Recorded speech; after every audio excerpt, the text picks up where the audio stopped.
오늘 본문 내용은 지금까지 우리가 로마서 1장부터 지금 4장까지 이제 그 말씀을 가지고서 은혜를 나눴는데, 그런데 이제 오늘 본문 말씀은 1장부터 4장까지의 그 사도 바울이 주장했던 바들, 그런 부분들에 대해서 이제 결론을 이제 그 도출하는 그러한 말씀에 해당된다고 볼 수가 있겠습니다.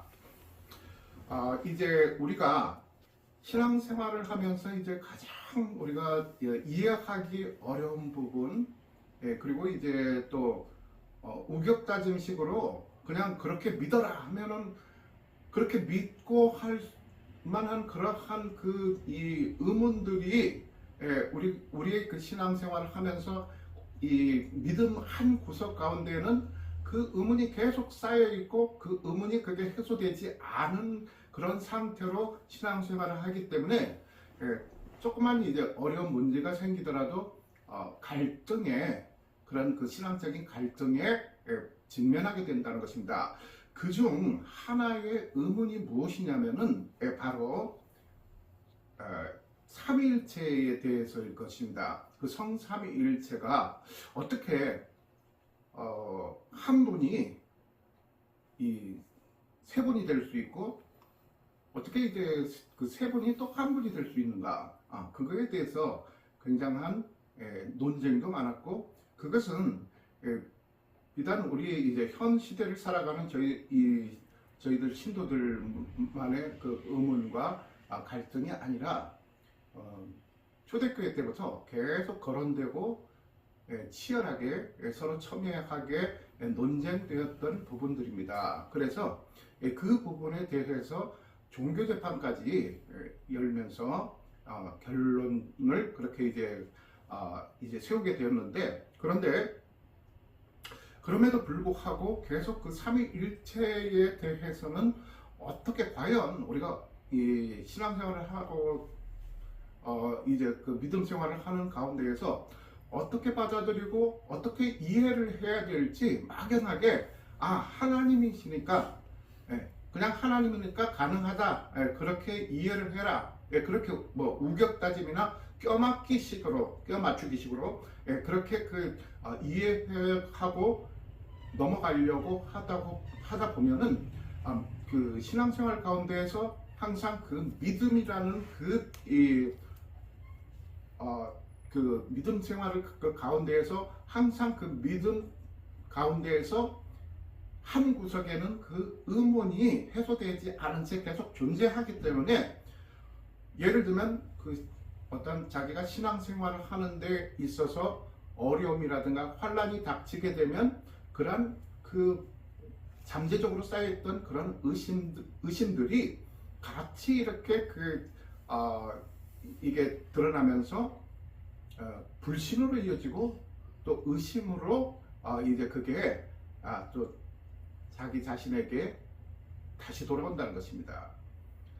자, 그래서 우리가 이제 그 삼위일체에 대해서는 아까 말씀드렸듯이 그 옛날부터 이제 우리는 교회를 나가서 이제 교회에서 신앙생활을 하다 보면은 목사님들이 그 삼위일체에 대해서 말할 때에, 설명을 하실 때에 쉽게 생각해라, 나는 목회자고, 이렇게 그 강단에 서 있으면 목회자고, 그리고 집에 가면은 아버지다, 그리고 또 이제 사회 나가면 친구들한테는 친구다, 그렇게 이제 역할이, 나는 한 사람이지만 그렇게 이제 역할이 그렇게 이제 그 상황에 따라서 이제 그 호칭이 달라지고 또 이제 그 위치가 또 달라지는 것처럼 삼위일체도 그렇게 이해를 하면 된다라고 그렇게 목사님들이 그렇게 주장을 많이 했었습니다. 그리고 중고등부 그 학생회에서 설교를 하시던 그런 학생부장 집사님께서도 이 삼위일체에 대해서 설명을 해주겠다 하면서 어린 중고등부 시절에 저희들에게 이렇게 그 부분에 대해서 어떻게 보면 좀 주입식으로 그렇게 이제 강조를 하셨던 것 같습니다. 그래서 이제 그때는 어리기 때문에, 그리고 또 그 신앙에 대해서 뭐 큰 관심이 없이 그냥 교회 나가면 그냥 즐겁고 재밌고 그렇기 때문에 교회를 나가던 그런 시절 아니겠습니까? 자, 그런데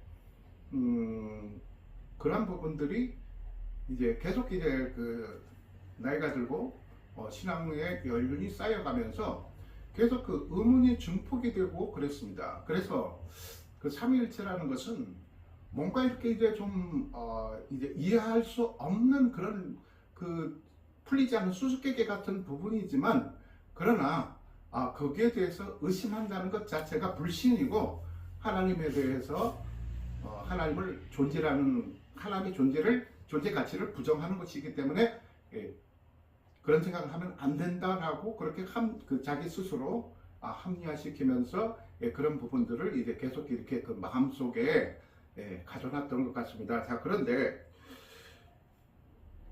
이제 우리 인간들은 시간과 공간에 이렇게 그 제한을 받는 그러한 인생을 살아가고 있지 않습니까?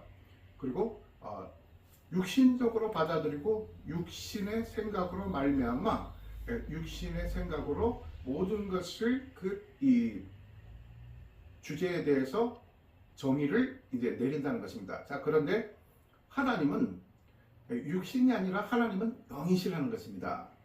그래서 시간과 공간을 초월하시는 분이신데, 우리 이 육체적인 우리 인간의 생각으로 영적인 하나님을 이해를 한다는 것은 모순일 수가 있다는 것입니다.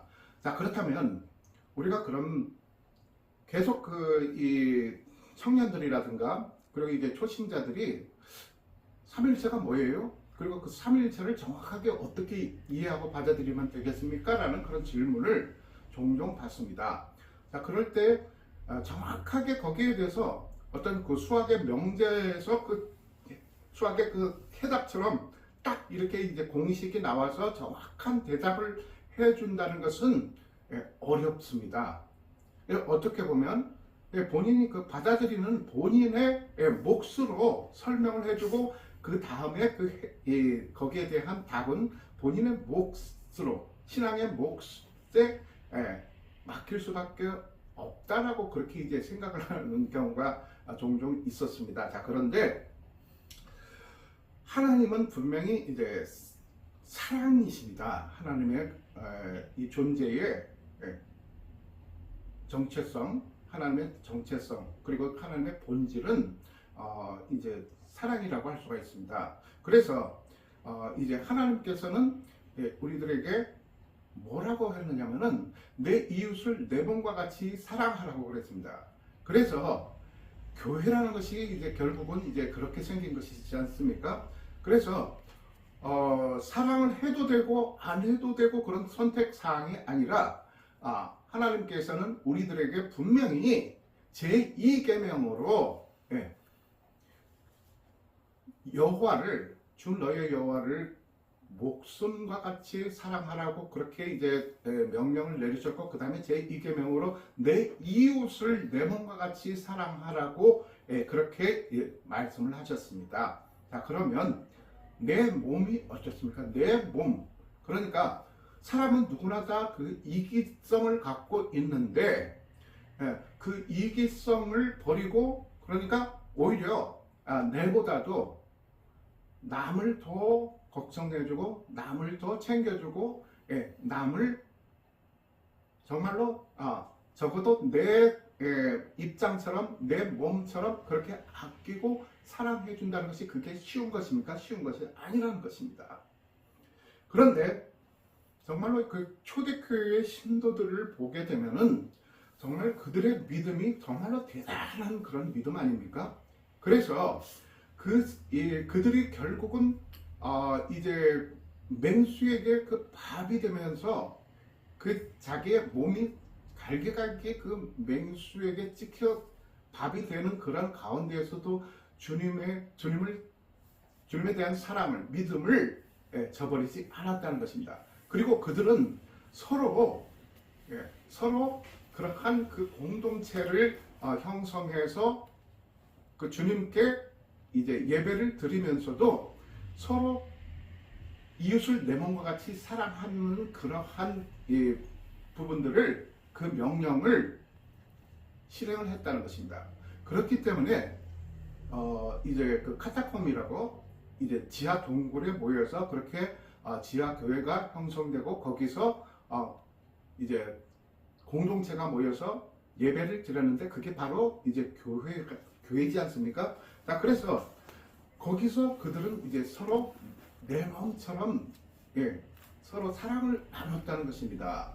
그렇게 할 때에 우리가 이제 그 시대를 초월해서 지금 이 현 시대를 살아가는 저희들도 이웃을 내 몸과 같이 사랑한다면은 거기서 이제 우리는 바로 그들과 한 몸이 되는 것이고, 그리고 또 그게 바로 이제 교회가 된다는 것입니다. 자, 그래서 하나님께서는 우리 인간을 하나님의 형상으로 창조를 하셨다고 했습니다. 자, 그렇다면 정말 과연 하나님께서는 우리 인간들처럼 코 달리고 눈 2개 달리고 입 달리고 이렇게 이제 머리카락 달리고 손 이렇게 달리고 그렇게 생기셨을까요? 막 그 수염 이렇게 이제 모세나 아브라함 그 옛날 그 사진 보면은 수염 이렇게 이제 막 하얀 수염 이렇게 달리고 도사들처럼 그런 모습일까요? 그렇지는 않을 것이라 생각합니다. 그런데 왜 그럼 하나님의 형상대로 우리 인간들을 창조했다고 했을까요? 그런데 거기에서 지금 이제 그런 부분들을 이해를 함으로써 오늘 본문 말씀을 우리가 이해할 수 있을 것이라는 것입니다. 자, 그래서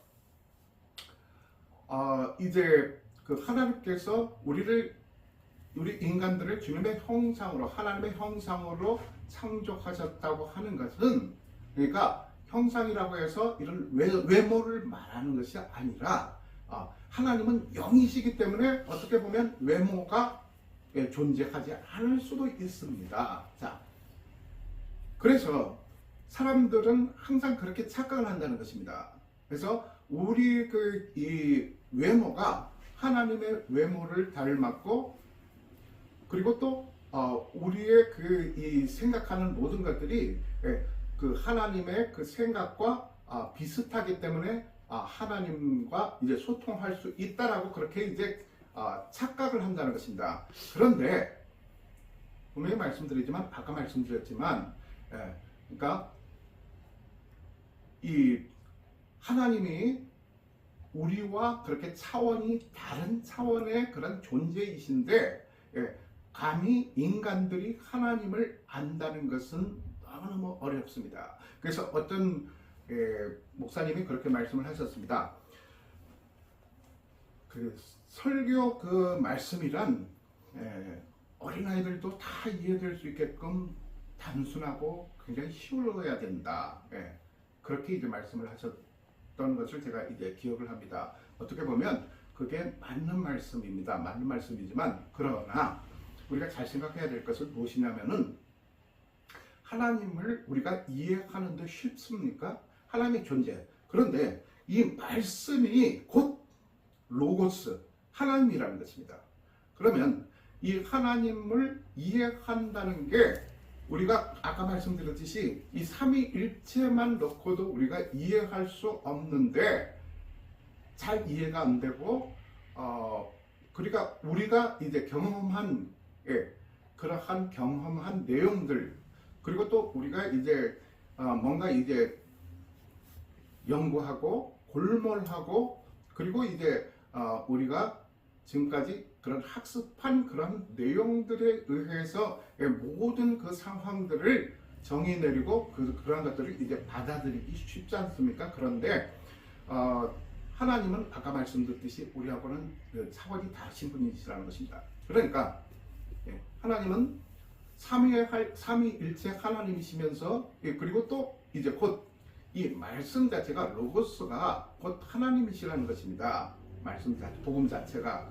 그래서 이 말씀을 이해한다는 것은 하나님을 이해한다는 것인데, 아까 말씀드렸듯이 우리가 정말로 단순하게 아무런 그런 이제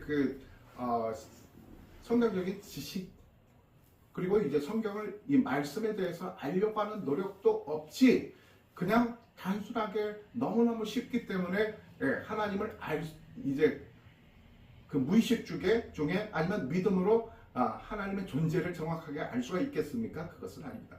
그렇다면 예수님께서 비유로 말씀하시고 예수님께서 그렇게 말씀하신 내용을 과연 그 예수님 당시에 사람들이 얼마나 많은 사람들이 이해를 하고 예수님 말씀에 대해서 받아들이고 거기에 공감을 할 수 있었을까요? 많은 사람들이 무슨 말씀을 하시는지 이해를 못했습니다. 그만큼 말씀이라는 것은, 복음이라는 것은, 그리고 하나님의 존재라는 것은 그만큼 우리 이 부족한 인간들이 절대자이신 창조주이신 하나님을 이해하고 하나님의 그 모습에 접근한다는 것은 굉장히 어렵다는 것입니다. 그래서 다시 그 삼위일체에 대해서 다시 이제 돌아오게 되면, 아까 말씀드렸듯이 내 이웃을 내 몸과 같이 사랑하라고 한 이유가 무엇일까요? 하나님은 나의 하나님이신데, 그런데 이웃은 보면은 나를 골탕 먹이려고 하고 시간만 나면 나를 공격하고, 그리고 또 내가 뭔가 이렇게 하려고 하면 자꾸 쉽게 말해서 딴지 걸고 태클 걸고 나를 힘들게 하는데, 저들은 어떻게 내 몸과 같이 사랑할 수가 있지? 그것은 정말로 우리가 하나님이 내 마음 가운데, 그러니까 쉽게 말해서 성령의 하나님께서 나를 도와주시지 않으시고, 그리고 또 그러한 그 믿음을 이제 갖고 그 믿음을 실행할 만한 그러한 하나님의 그러한 은혜가 없이는, 하나님의 그 개입하심이 없이는 어렵다는 것입니다. 그래서 우리가 하나님 안에서 내 이웃을 내 몸과 같이 사랑하려고 한다는 것은, 그러니까 그들에게 먼저 가서 사랑하려고 노력해서 그 사랑이 되는 것이 아니라, 마음 먹은 것처럼 되는 것이 아니라, 아까 말씀드렸듯이 정말로 하나님께서 은혜를 저희들에게 내려주시지 아니하신다면, 그러니까 그 은혜라는 것은 무엇입니까? 하나님께서 우리와 함께 하는 것인데, 그 하나님은 어떤 하나님이십니까? 바로 우리 가운데 계시는, 우리 마음 가운데 계시는, 우리 믿음 중심에 계시는 성령 하나님이시라는 것입니다. 그래서 성령 하나님께서 개입하시고 성령 하나님께서 우리 가운데 계셔서 도와주시지 아니하신다면, 우리는 내 이웃을 내 몸과 같이 사랑하라, 그것은 그냥 한낱 공허한 구호에 그칠 것이라는 것입니다. 그런데 정말로 우리가 그 성령 하나님을 우리 마음 가운데에 모시려면 어떻습니까?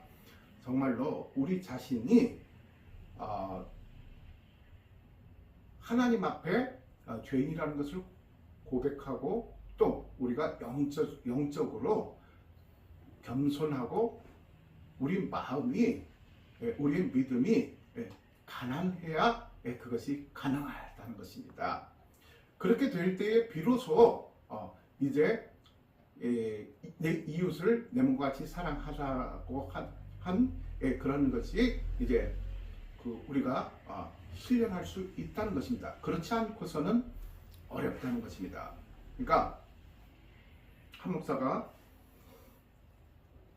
인생을 살아오면서 가장 잘한 것, 가장 다행이고 내 인생 최고의 행운, 그리고 가장 잘한 부분, 그것이 무엇이냐고 누군가가 묻는다면 하나님을 만난 것이라고 할 수가 있을 것입니다. 그래서 처음에는 굉장히 저도 이제 방황을 많이 했고, 그리고 또 젊을 때는 어떻게 보면 굉장히 망나니 같은 그런 짓을 많이 하고, 물론 이제 어디 가서 범죄를 저지른다든가 뭐 그런 그런 경험은 없죠. 그러나 굉장히 하나님 앞에 불순하고 교만하고 그리고 그 비신앙인들, 믿지 않는 무신론자들과 거의 비슷한 수준의 그런 생활을 했었다는 것입니다. 그러나 어느 순간 주님을 경험하게 되고 주님께서 나의 삶 가운데 들어옴으로 인해서 내 삶이 완전히 변해버렸습니다. 그래서 내가 사람들이 어떻게 보든 나는 주님을 위해서 할 수 있는 것이 무엇인가. 그래서 이제 그러면 주님을 위해서 해야 될 일들은 마땅히 해야 된다고 그렇게 이제 생각을 했던 것 같습니다.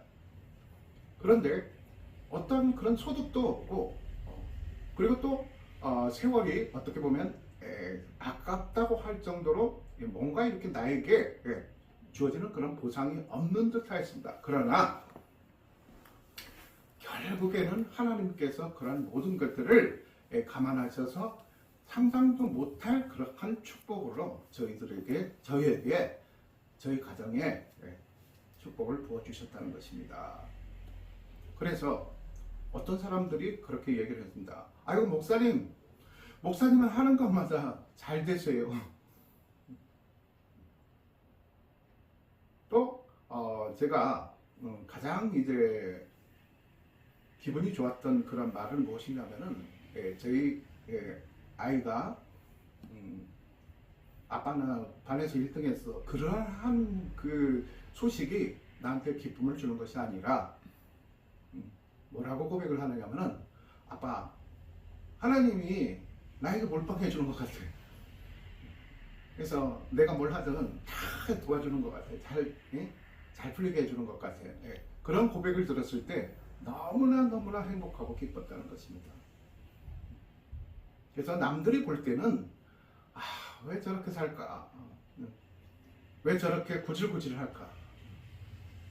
경제적으로도 뭐 아주 그냥 떵떵거리는 그런 위치도 아니고 그렇다고 해가지고 세상에 딱 이름 석자만 딱 갖다 넣으면 세상 사람들이 다 알아주고 사람들이 이렇게 막 부러워하는 그런 인생도 아닌데 그런데 저는 너무나 하나님께 감사하고 하나님께 축복받은 인생을 살고 있다는 것에 굉장한 자부심을 가지고 살았다는 것입니다. 그런데 다른 사람들은 힘들어 하는데 목사님은 하는 것마다 그렇게 이제 잘 풀리시고 형통되고 하나님이 사랑하시는 거 봐요 할 때 마음속으로 우쭐해졌다는 것입니다. 그런데 지금 와서 생각해보면 정말로 나는 이제 그때 우쭐했던 그 마음을 굉장히 그 회개를 해야 된다는 거죠. 잘못 알고 있었다는 것이에요.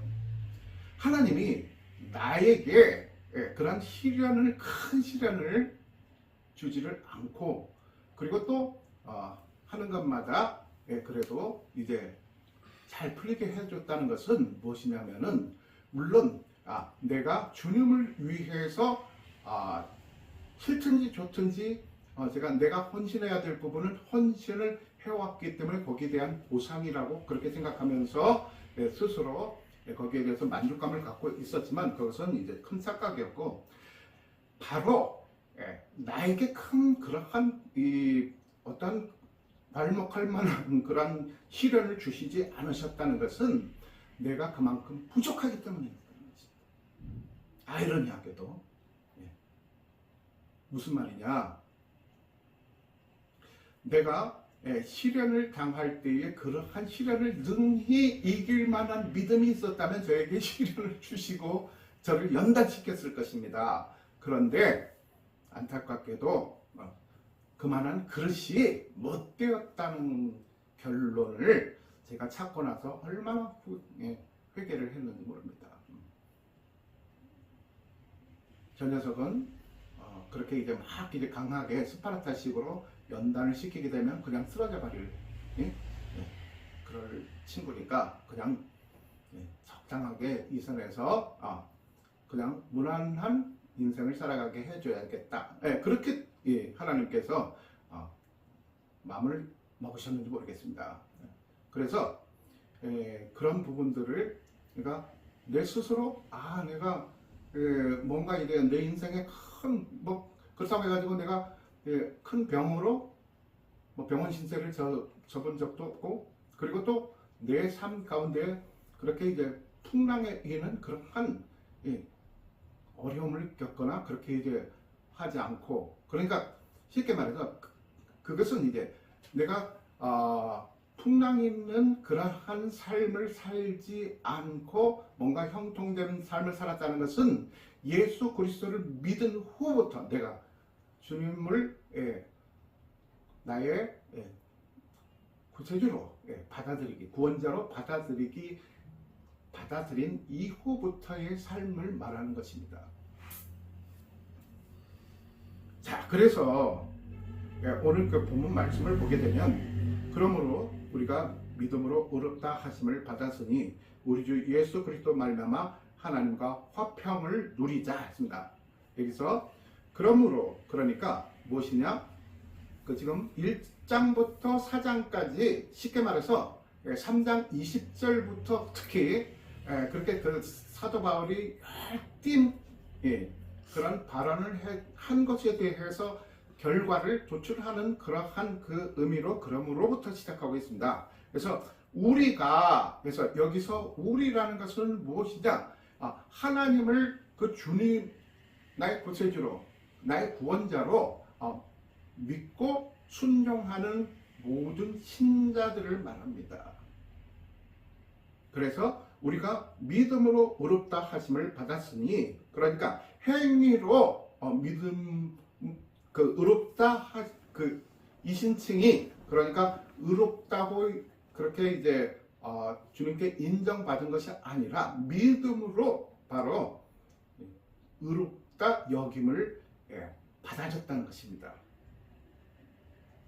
그리고 여기서 받았으니가 원어에서는 수동태로, 그러니까 받음을 당하였다, 뭐 이런 식으로 해석을 해야 되나요? 정확하게 표현을 하면. 자, 그랬으니 우리 주 예수 그리스도로 말미암아, 그러니까 우리가 정말로 진정한 의인이 되려면, 의인이라는 그런 호칭을 받으려면은, 그러니까 그 구약에 살았던 그 아브라함은 예수 그리스도 이전이기 때문에 그의 그 행위가 아니라 그의 믿음으로 하나님께 그 순종하는 그런 믿음으로 의인이라고 그렇게 인정을 받았고, 그리고 이제 그 신약 시대를 살아가는 우리는 그 믿음으로만 의롭다 여겨지는 것이 아니라,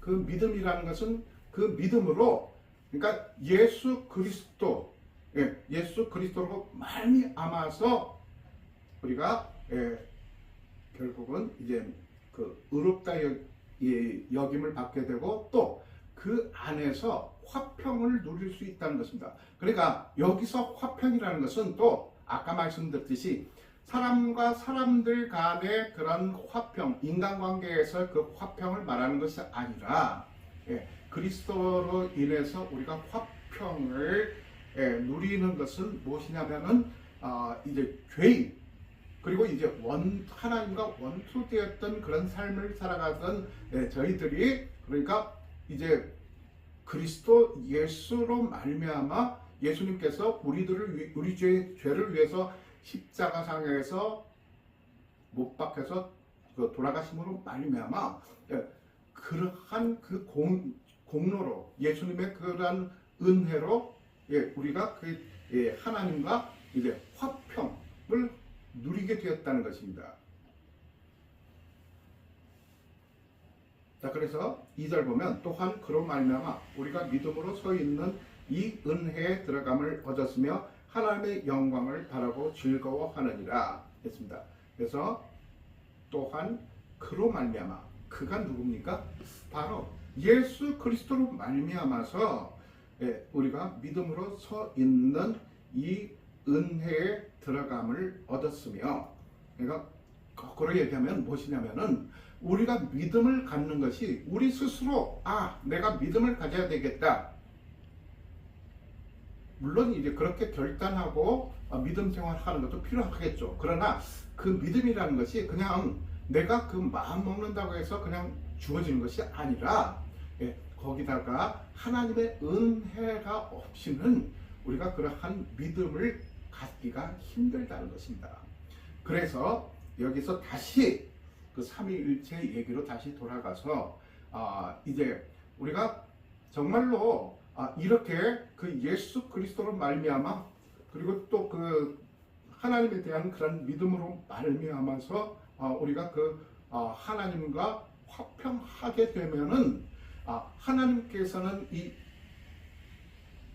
이 모든 그런 그 창조물을 창조하시고 인간을 주님의 형상으로 그렇게 창조를 하셨다는데, 하나님의 그 아주 궁극적인, 그리고 하나님의 그 정체성, 하나님의 그 본질을 이제 우리가 이야기할 때는 하나님은 사랑이시라는 것입니다. 그래서 우리가 정말로 이웃과 그렇게 내 몸과 같이 이웃과 사랑을 하지 못한다면은 그것은 하나님 안에서 하나가 될 수 없다는 것입니다. 그래서 이웃과 하나가 되어야 된다는 거죠. 이웃과 하나가 되는데 무엇으로 하나가 되어야 되겠습니까? 그러니까 어떤 주님의 은혜로 이제 믿음으로 하나가 될 수 있어야 되는데, 그것이 쉬운 것이 아니라, 마음 먹으면 되는 것이 아니라 내 마음 속에, 내 믿음 속에 성령님이 함께 하시면 성령님의 도우심으로 그게 가능할 수 있다는 것입니다. 인간의 힘으로는 안 된다는 것입니다. 그렇게 했을 때 이웃과 내가 하나가 되고, 무엇으로? 사랑으로, 하나님의 사랑으로 하나가 되는 것이고, 그리고 또 그 가운데 누가 계십니까? 성령님의 하나님이 계신다는 것입니다. 그래서 성령님과 이웃과 내가 이렇게 비로소 하나가 될 수 있다는 것입니다. 이것이 결국은 그 하나님의 형상이라는 것입니다. 어렵습니까? 다시 말씀드리면, 그러니까 성령님의 하나님의 개입하심으로, 그래서 나와 그리고 이웃이 내 몸처럼 이렇게 사랑을 할 때에 사랑으로 하나가 된다는 것입니다. 그러니까 하나님의 정체성으로, 그래서 그 하나님의 성령님의 하나님의 도우심으로 말미암아서 우리가 하나가 된다는 것이죠. 그래서 그것이 바로 삼위일체의 본질이 될 수가 있다는 것입니다. 결국은 하나님의 본질은 사랑이시고, 그리고 그것이 바로 삼위일체라는 것입니다. 그러니까 그 몸을 가지고 육신적인 그러한 해석으로, 그러한 해석 방법으로 내가 아빠도 될 수 있고, 그리고 목사님도 될 수 있고, 그리고 밖에 나가면 회사원이 될 수도 있고 해서 이 세 가지 역할을 할 수 있어서 내가 삼위일체가, 그게 삼위일체 아니냐? 그것은 극히 육신적인, 그러니까 세상적인 그러한 해석이고, 우리가 영의 하나님을 이해를 하고 사랑의 하나님을 우리가 이해를 하려면은, 그리고 그 삼위일체에 대해서 우리가 이해하고 받아들이려면은 이러한 경지에 도달할 수 있어야 된다는 것입니다.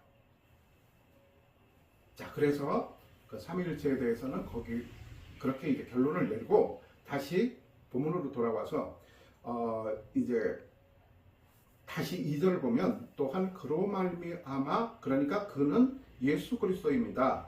우리가 믿음으로 서 있는 이 은혜에 들어감을 얻었으며 하나님의 영광을 바라고 즐거워하느니라. 그러니까 이제 우리 우리 삶 가운데에 그리스도로 말미암아, 주님의 은혜로 말미암아 우리가 그러한 믿음을, 확고한 믿음을 갖고 있다면, 우리의 이 삶이, 그러니까 맨날 자고 일어나면 정말 상상도 못할 그런 사고들, 사건들 홍수처럼 쏟아지고 있는데, 어떻게 여기서 우리가 즐거워할 수가 있겠고, 어떻게 여기가 천국이라고 할 수 있겠습니까? 라고 반문하시는 분들이 계신데, 분명히 지금 성경에서는 우리가 믿음으로 서 있는 이 은혜에 들어감을 얻었고, 그리고 하나님의 영광을 바라고 또 즐거워하게 된다는 것입니다. 그 가운데에서도,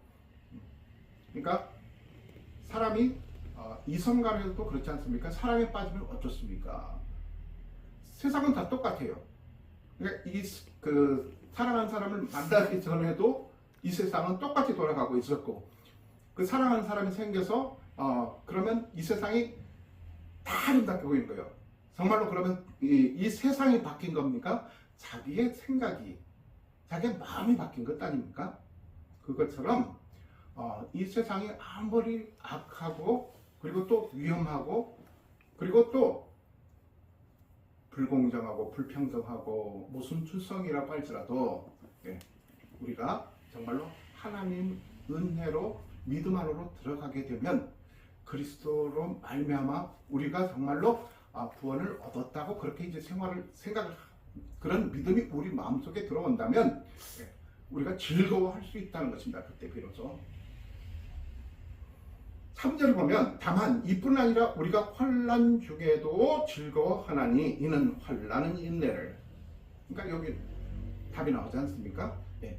그러니까 우리가 이제 세상이 아름다워서 우리가 이제 즐거워하는 것이 아니라 정말로 내 상황이 술술 풀려서 막힘없이 형통돼서 즐거워하는 것이 아니라 정말 우리가 환난 중에도 즐거워하나니 이는 환난은 인내를 자 그래서 여기서 그 환난은 인내를 낳는다는 것입니다. 자, 그 환난 가운데에서 인내심을 우리가 갖고서 그런 환난을 극복하고 이겨낼 수 있는 그러한 그릇이 되어야 된다는 것입니다. 아까 말씀드렸듯이 이렇게 이제 주님께서는 사랑하는 이 자녀에게 환난을 주고 그리고 거기서 이제 연단을 시켜서 인내를 통해서 연단을 시켜서 주님의 사랑을 체험하게끔 만든다는 것입니다. 그래서 인내는 또 연단은 소망을 이루는 줄 아니라 했습니다. 여기서 인내를 하게 되면 사람이 그 연단이 된다는 것이에요. 해병대라든가 특수부대 거기 들어가게 되면 육군 훈련소 거기서 예를 들면 육군 같으면 육군 훈련소에서 이제 훈련을 받고 다시 자대배치 받아서 상상도 못할 그러한 신병 교육을 또 받습니다. 왜 그렇습니까? 그러한 연단이 갖추지 않고서는 정말로 진정한 그 특수부대원, 특공대원으로 성장하기가 어렵다는 것입니다. 나약하고 쉽게 포기하고 그리고 또 두려워 떨고 그렇게 하다 보면 어떻게 그 자기에게 주어진 그러한 특수 임무를 수행할 수가 있겠습니까? 그것처럼 우리가 연단을 통해서 소망을 이루게 된다는 것입니다. 그 연단이 결국은 그 소망을 이룬다는 것인데 그 소망은 무엇이냐? 바로 그리스도의 십자가의 보혈의 피로 말미암아 결국은 우리가 그 구원의 소망을 갖는 그러한 소망을 말하는 것입니다. 그러니까 욥기를 보시면 욥의 생활에서 욥의 신앙에서 이러한 모습들을 우리가 발견할 수 있을 것입니다. 그 욥은 하나님을 굉장히 신뢰하고 하나님에 대한 그러한 믿음이 굉장한 고차원적인 그러한 믿음에 있음에도 불구하고 환난을 많이 당하였습니다. 그래서 심지어는 세 친구가 엘리바스 그리고 빌닷 그리고 소발이 아니에요. 소발. 이름이 소발입니다. 그래서 이제 그 친구들도 같은 신앙생활을 하고 있는데 똑같이 하나님을 믿는다고 하는 그러한 사람들입니다. 그 욥이라든가 욥의 세 친구도 그런데 이 받아들이는 그 환난을 받아들이는 욥의 환난을 받아들이는 그 시각이 차이가 있었다는 것이에요. 욥은 자기가 겪고 있는 그러한 그 환난임에도 불구하고 굳건한 믿음을 가졌고 하나님에 대한 확신이 흔들리지 않았습니다. 그래서 너무 답답한 거예요. 미련스럽게 보이기도 하고.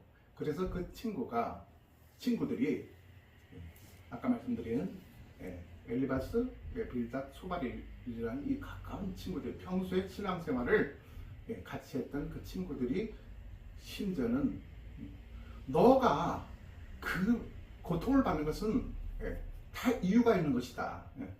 너가 그렇게 이제 그 비신앙적인 그러한 신앙을 살았기 때문에, 그런 신앙생활을 했기 때문에 하나님께서 거기에 대해서 대가로 거기에 대해서 너를 그렇게 힘들게 시험하는 것이다 라고 했습니다. 그리고 결론적으로 욥의 아내조차도 욥을 향해서 그렇게 신앙생활 하면서 그렇게 고통받을 것 같으면 그냥 하나님을 저주하고 그냥 죽어버리세요, 그렇게 말할 정도, 막말을 할 정도로 그 욥을 비난하고 조롱하였습니다. 남자들은 친구들 말이라든가 이웃 말은 그렇게 이제 많이 들어도 흔들리지 않을 수 있습니다. 그런데 최종적으로 말을 듣는 사람이 누굽니까? 아내 말을 듣거든요. 그런데도 불구하고 욥은 아내보다도 자기 아내보다도 하나님을 더 신뢰했다는 것입니다.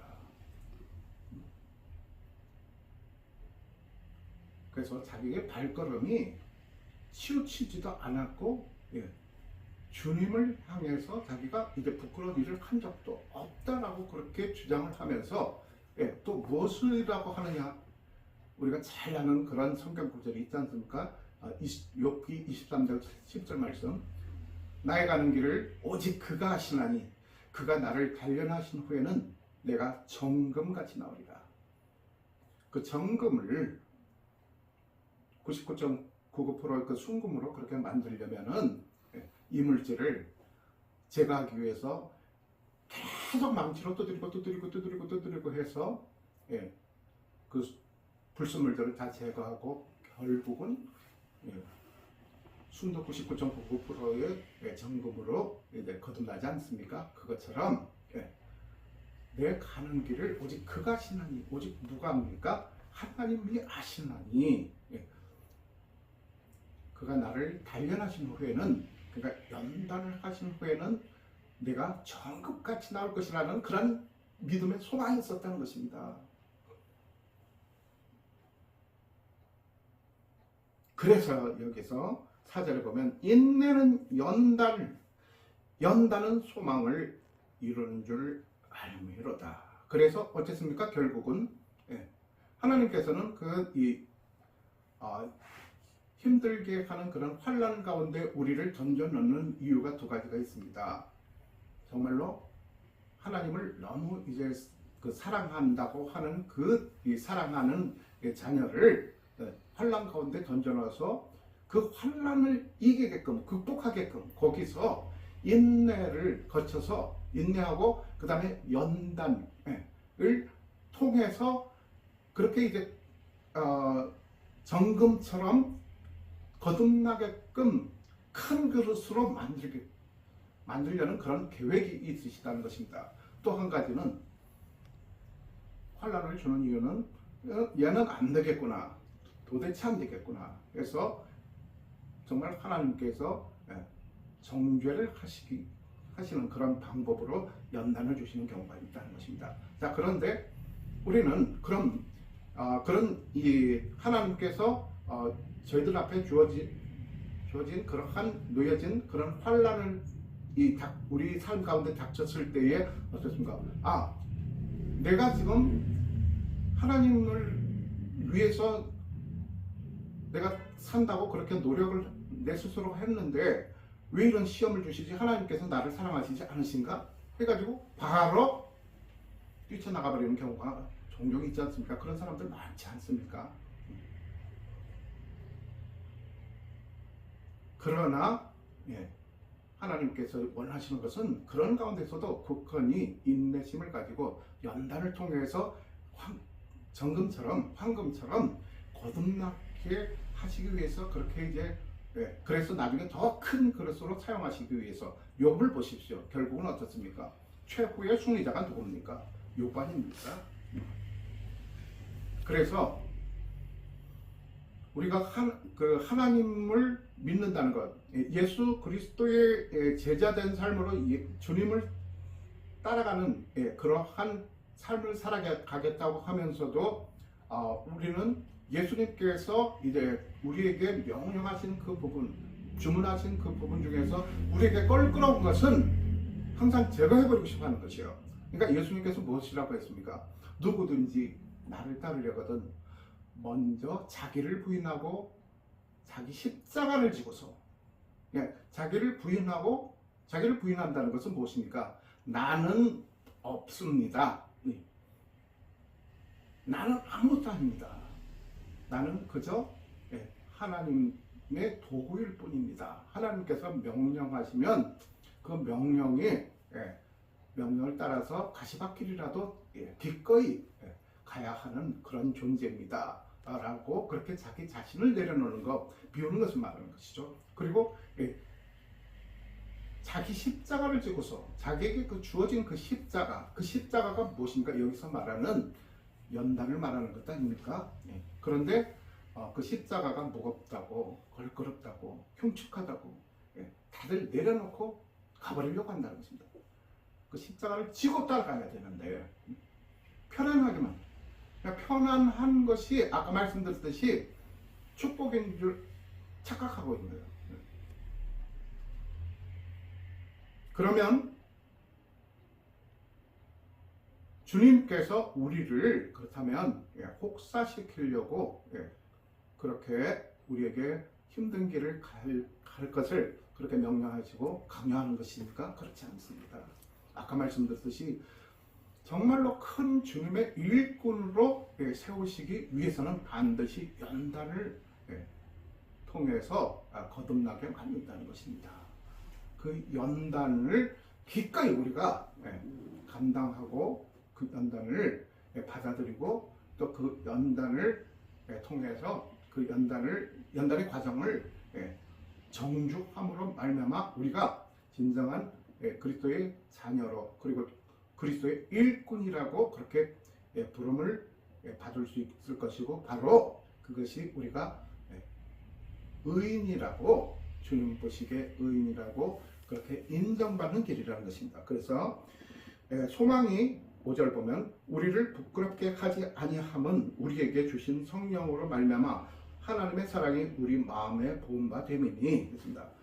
그 소망이, 그러니까 이제 그게 초대교회 때 초대교회 신자들이 네로라든가 그 로마 황제에게 아주 그 핍박만 받는 것이 아니라 아주 끔찍한 그런 살육을 당하지 않았습니까? 자, 그런데 그들은 주님에 대한 소망, 그리고 하늘나라에 대한 소망이 있었습니다.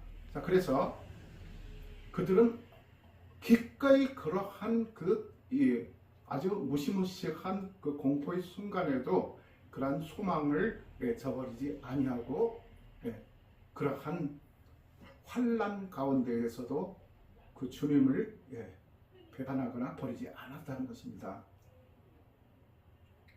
그래서 사람들은 그들을 조롱하고 또 그들을 야유하고, 그리고 그 원형 경기장에서 단체로 그렇게 줄에 묶여서 야수의 밥이, 짐승의 밥이 되어갈 때에 조롱하고 비웃고 깔깔거리고, 저것들 예수쟁이들 그렇게 하지 말라는 것은 꼭 해요 그러면서 꼴좋다 하면서. 그래서 거기서 끝난다면은 어떻게 보면 그 소망이 부끄러운 것이 되겠죠. 그러나 그들의 그 환난과 그리고 인내를 통해서 비로소 하나님의 그 소망이 전 세계 모든 사람들에게 전파가 되어졌다는 것입니다. 다시 5절에 보면 소망이 우리를 부끄럽게 하지 아니하면 우리에게 주신 성령으로 말미암아 하나님의 사랑이 우리 마음에 본바 됨이니. 그러니까 아까 말씀드렸죠. 우리가 소망을 갖고 싶다고 해서 갖는 것도 아니고 믿음을 나는 그 믿음 생활을 해야지 해서 그렇다고 해서 내가 그런 작정을 한다고 해서 그런 결단도 필요하죠. 결단은 반드시 있어야 됩니다만 그것만으로 되는 것이 아니라 아까 말씀드렸지 그러한 조건들, 그러한 과정에 도달하기 이전에 우리가 행해야 될 그러한 그 과정들 그리고 그런 조건들을 우리가 갖췄을 때에 결국은 무엇입니까? 그 성령님으로 말미암아서 하나님의 사랑이 우리 마음에 분화된다는 것입니다. 그래서 그 하나님의 사랑이 진정한 사랑을 우리가 이제 깨닫고 싶으면 하나님 저를 사랑하시지 않으세요? 하나님은 어떻게 보면 저를 사랑 안 하는 것 같아요 하면서 오해하시는 분들이 있습니다. 그러면 정말로 하나님의 사랑을 확인하고 싶으시면 이러한 과정을 아까 말씀드렸듯이 그러한 것들을 이제 우리가 전제 조건으로 받아들이고 또 그런 과정들을 수행해 나가지 않고 그냥 바로 아무런 노력도 없이 하나님 그냥 우리를 값없이 아무 조건 없이 우리를 구원해 주신 것 아닙니까? 맞죠? 맞는데 그러나 진정 우리가 이제 하나님의 자녀가 되려면은 그러한 그 반드시 환난과 인내와 연단의 과정을 거쳐야 우리가 소망의 하나님을 이제 뵙게 되는 것이고, 그러니까 그러한 그 믿음, 그러한 일련의 과정들은 우리가 마음먹은 대로 인위적으로 인간의 노력으로 되는 것이 아니라 바로 그러할 때에 그러한 마음을 가졌을 때에 그러한 믿음을 갖췄을 때에 비로소 성령님의 하나님이 우리 가운데 함께 하셔서 그 성령으로 말미암아 하나님의 사랑이 우리 마음에 부어진다는 것을 보여준다. 그냥 갖다 주신다는 것이 아니라 사랑을 우리에게 그냥 우리 마음 가운데 우리 신앙 가운데 부어주신다는 것입니다.